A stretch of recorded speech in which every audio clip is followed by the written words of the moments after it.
Pozdrav svima, ja sam Bojan, dobrodošli na Kripto na kvadrat. U ovom videu ćemo malo analizirati ovaj posljednji pokret Bitcoina, vidjet ćemo dokle bi on mogao stići, koji su neki nivoji otpora, dakle koji nas očekuju u narednim koracima, kao i šta raditi, dakle da li kupovati, da li prodavati i slično. Prije svega ću vas zamoliti da kliknete like i subscribe jer to mnogo pomaže našem kanalu da raste. Dakle, ovako, moguće je da smo u novom ciklusu. Moguće je da smo na 51. danu postavili dno 60-dnevnog ciklusa. Još uvijek ne bih rekao da je 100% izvjesno, jer evo i kako snimam, cijena se sve više odbija od ovog nekog nivoa, od neke 22.500, 22.500 otprilike. Moguće teoretski da se odbijemo pa da odemo ponovo dole. Ovo bi bila neka mala bull trap, dakle zamka za bikove, za igrače na tržištu koji misle da će cijena gore. Kako Englezi imaju lijepe izraze za ove stvari, dok mi moramo sve da objasnimo u detalje. Dakle, prebacili smo, to jest pokušali smo da prebacimo ovaj nivo od 21, prilike 21,5 do 21,800 hiljade. To nam je neka prethodna zona otpora u par navrata bila. U jednom momentu smo je prebacili pa smo se evo u toku dana već vratili, a dan je tek počeo. Danas ćemo onako baš imati potvrdu šta će se dalje dešavati, jer ako budemo, kažem, odbijeni odavde, onda mislim da smo još uvijek u istom ciklusu i da će cijena onda vjerovatno doći do dna ove zone, što opet predstavlja zonu ispod 19-20 hiljada. I možda ode i niže da napravi, ne znam, tipa duplo dno sa ovih 17,5 ili možda čak i još niže od toga. Ne djelujem tako izgledno, nego kažem, ima i ta varijanta da ne slavimo baš prerano. Dakle, jesmo odskočili, evo, treći dan za redom. Pitanje je da li će ovaj dan na kraju biti zelen, jer ima otpora. Sljedeća stepenica nam je ova žuta linija, ovaj 34-dnevni prosjek kretanja cijene, dakle 30 EMA, ovo je, Exponential Moving Average. Oni su malo osjetljiviji na svježije podatke, nisu baš čisti prosjek kretanja cijene, ti Exponential Moving Averages. On nam je predstavljao otpor duže vrijeme.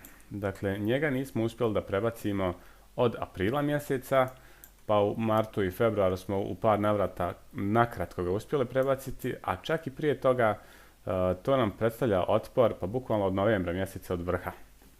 Kako smo pali ispod, kažem, samo u par navrata smo nakratko prebacili tu liniju, ali nismo uspjeli značajnije ništa napraviti jer smo se uvijek brzo vraćali. Jedino u aprilu smo imali nekoliko dana, 15-20 dana iznad linije.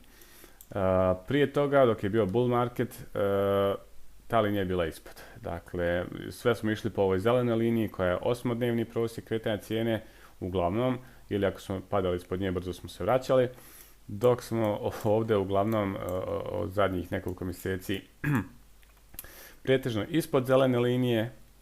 Nekad kad prebacimo zelenu, gdje smo kao malo bullish, gdje očekujemo da može biti neki skok, obično nas ta žuta zaustavi, kao ovdje u maju, i ponovo u junu, i to je jednostavno bio neka linija otpora koju, kažem, protekla 3-4 mjeseca nismo uspjeli prebaciti skoro nikako. Dakle, to je neka zona koja je sljedeća za gledati, mada već i ova ispod, ova od 21.500 predstavlja dovoljan izgleda otpor. Ove trake su se, ovaj Bollinger Bands o kojem sam govorio, su se suzile, što obično predstavlja indikator da nam slijedi neki značajniji pokret ka gore ili dole, to nam ta traka ne govori baš, ali onako kaže, smirila se situacija, sad bi moglo malo da bude ponovno zanimljivo na tržištu. I evo, polako skačemo i vjerojatno će se ovaj pokret nastaviti u jednu stranu. Šta ću ja raditi ovdje? Ja sam, kažem, jedina trgovina koju sam ja ove godine izvršio je prodaja na nekih 40.000, pa kupovina nekih 40-50% na 32.000 i ništa poslije toga. Na 17,5 nisam kupovao, iskreno kažem, bio sam na godišnjem odmoru, nisam htio da razmišljam o ovome. Da nisam bio na godišnjem, vjerovatno bih nešto kupio, možda nekih 10%, Mada ne mislim da sam propustio nešto, ne mislim da nećemo ponovo posjetiti ove nivoe ili doći blizu njih, čak i ako je ovo dno ciklusa. Što znači ja ne trčim da kupim ništa i dalje. Čak i ako skočimo, dokle god da skočimo, ja ne trčim da kupim ništa. Čak, mislim, idealno za mene lično bi bilo, ako dobacimo do ovih nekih, pa ako možemo do 30.000, to bi bilo super, jer tad ću vjerojatno prodati dio onoga što sam kupio ovdje na 32.000. Vjerovatno, ako je to nekih 50% portfolija, vjerojatno ću to smanjiti da bude nekih 25% portfolija. Jer ja mislim da mi i dalje idemo dole. Ne vidim šta se to bitno promijenilo na tržištu da mi sad odjednom onaj V oporavak napravimo i da idemo dalje na all time highs, na nove istorijske nivoje cijena, nove vrhove. Jednostavno ništa se značajnije nije promijenilo. Makro situacija je ostala ista, tradicionalna tržišta su i dalje u padu, imaju oni blage oporavke, mada čak i ovdje ova linija 34 predstavlja onako jedan značajniji otpor, nije baš čist kao kod Bitcoina, ali uglavnom tradicionalna tržišta su u trendu, su u opadajućem trendu već duže vrijeme, što ja ne znam crtam danas, su u opadajućem trendu već duže vrijeme, linija koja mi treba, to. I vjerojatno ćemo se tu negdje odbiti ili u tradicionalnim tržištima, što se Bitcoina tiče, kad odzoomiramo, ništa to bolje ne izgleda, od novembra krenemo crtati liniju, pa kako god hoćemo da je nacrtamo, to je trend pada i čak i da skočimo do 30 i koje hiljade, i dalje je trend nepromijenjen.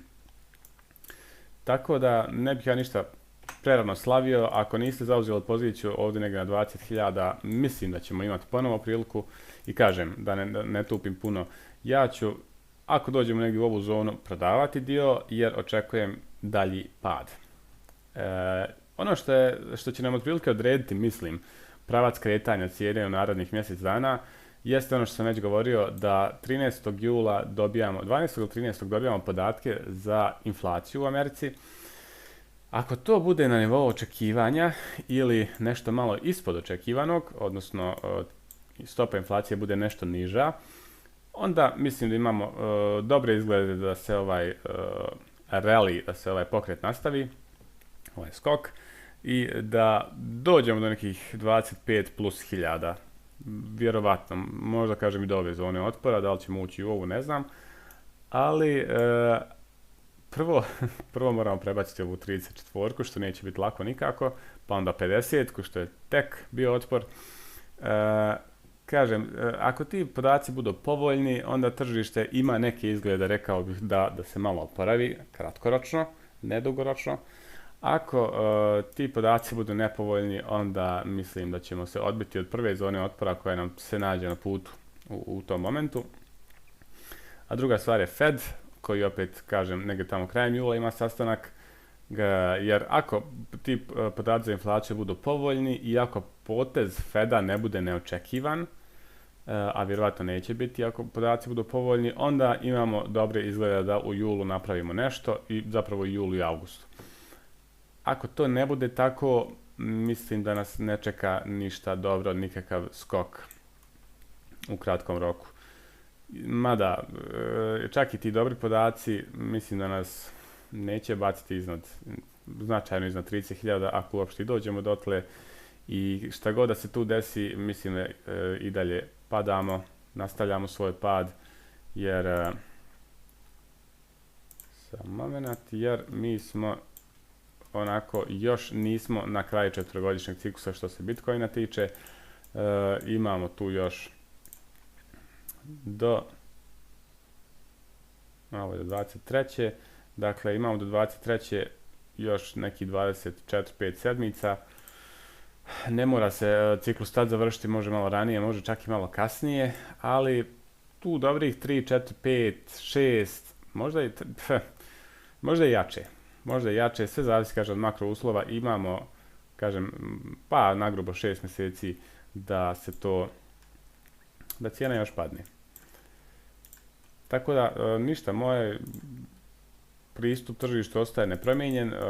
Ja kažem, prodajem u ovoj zoni, ako dođemo do nje, ne kupujem ništa ako ovaj skok bude i značajniji, ako čak i prebacimo, ali teško, ako čak i prebacimo i možda i 40.000, onda to znači vjerovatno promjenu trenda, to znači da ovo jeste dno, ali u tom slučaju ja sam već zauzeo poziciju na 32.000, što znači da sam u profitu, što nikako nije loše za mene, i onda ću gledati kada ćemo malo pasti, vjerovatno opet u tu neku zonu od 30.000 da kupim još. Međutim, ne djeluje to realno i ne bi se puno time bavio. Dakle, imamo ovdje prvih par stepenica da prijeđemo, pitanje da li ćemo preći i u prvu na kojoj smo, pa ćemo dalje vidjeti vjerovatno danas jesmo li uopšte na kraju ciklusa ili ćemo tek za nekoliko dana ući u novi ciklus. Toliko za ovaj video. Ako imate pitanja, postavite ih u komentarima, a na svako pitanje ćemo se potruditi da odgovorimo. Hvala i vidimo se.